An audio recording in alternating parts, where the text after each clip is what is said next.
Hi, I'm Michael Gadlin. And I'm Kate Fredoni. Welcome back to Arts District on Rocky Mountain PBS. One of Denver's historic buildings will soon take center stage once again. That's right, the Rossonian Hotel building in Five Points has outward character and charm, but step inside to see and feel the kind of history that movies are made of.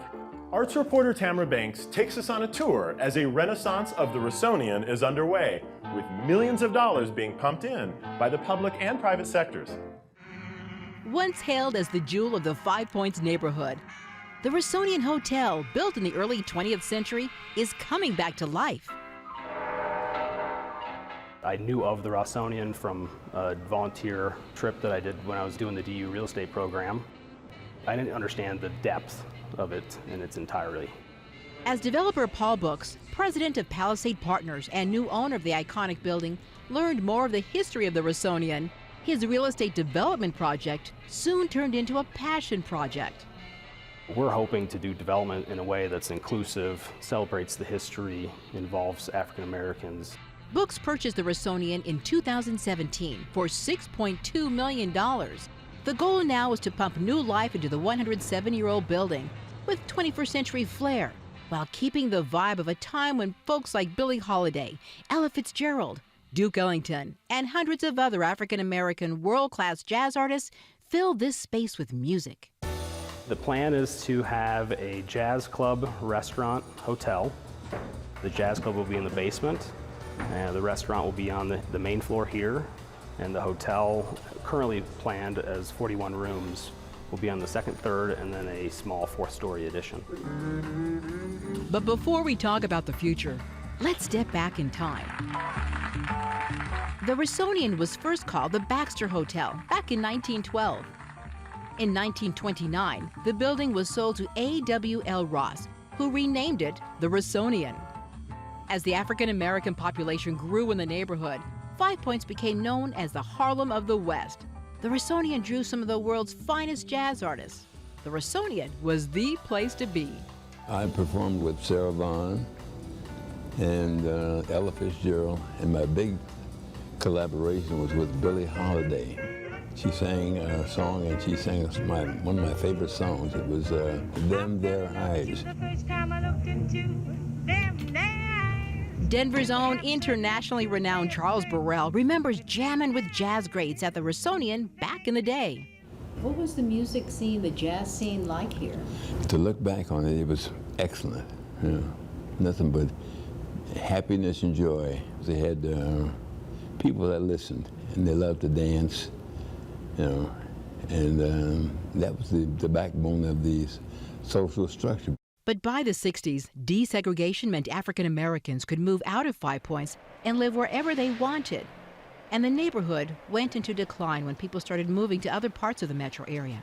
Since then, a number of previous owners of this majestic building have tried to revive it. Will this height stay the same? Pretty much.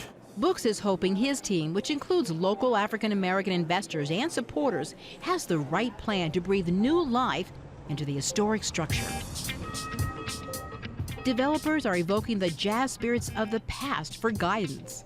I just kind of feel this energy when I stand in here. Do you ever stand here and go, okay, Billie Holiday, Yeah. Duke Ellington, Yeah. the spirits from the Yeah. past, like, give me energy. I mean, truthfully, it's kind of like you want to do that for every project, right? You want, you know, whether it be here or if you're doing something in the mountains or whatever, you know, but specifically here with the history. You just want to sit here in silence and think about what it could be. Can you show us upstairs now? So to go upstairs, we actually have to go downstairs. Yeah. The stair here will actually not be here. The bare walls, cement floors, and unfinished basement will be transformed into a 150-seat restaurant, a jazz club which holds a little more than 100 people. Might have served as a place to store the money. The catacombs you see here will offer a great vibe for a nightclub. Deep. Upstairs, we get a sneak peek of the hotel rooms, Welcome back to 96 or 7. where offices will be transformed. The biggest challenge will be the addition of a fourth floor. Since the Rossonian is a registered National Historic Landmark, changes to the structure are restricted. It'll be different than this, but imagine the offices on the exterior as hotel rooms. And over here, actually, At least one of the hotel rooms will have a balcony where pigeons have created a home temporarily. Yeah, it's cool looking out on the points. The music of world-renowned artists, local musicians, even high school and community groups will soon be blaring out of the Rossonian. But some people are a bit skeptical.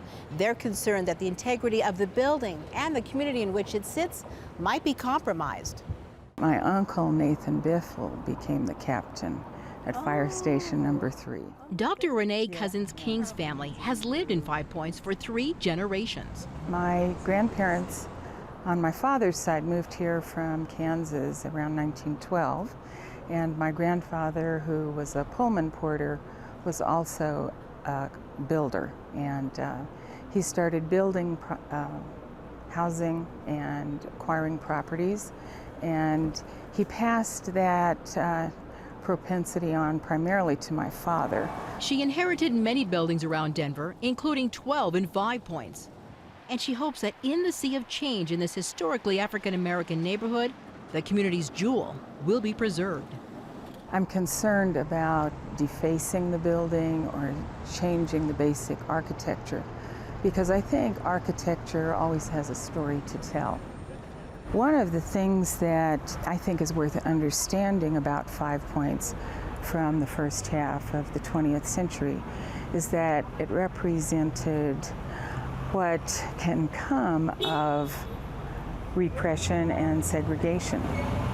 Developers and city leaders promise to embrace the past as they lean forward into the future. Having the Rossonian come back open is critical for us. Yes, the city should play a role in restoring this great structure in our city and to revitalize that history in the name of Count Basie and Dizzy Gillespie and you know, all the folks who come through here and performed and made this a very special place in our city. Give me a kiss to fill a dream on. If it's not the most important building for African Americans in the state of Colorado, it's definitely up there. It just needs to be done right, it needs to be done with care, it needs to be done with intention, and that's definitely our goal as a group. We'll soon find out in fall of 2020. I'm Tamara Banks for Arts District. Tamara tells us 5-time NBA All-Star and Denver native Chauncey Billups is part of the revitalization and is planning to open a lounge inside the historic Rossonian. And did you know I have a little bit of history there? As an artist, I know. painted inside the Rossonian. That is so cool. How did you get set up with that? My good friend and mentor, Daryl Anderson, who's a local artist, grew up in Five Points, gave me the space as he had access. That is so cool. What was it like painting in such a historic space? You know, it was fabulous. We would have art gallery shows there. We would paint. I helped him on projects. Just to be a little piece of that history was so awesome. That's amazing, yeah, Michael. That's amazing.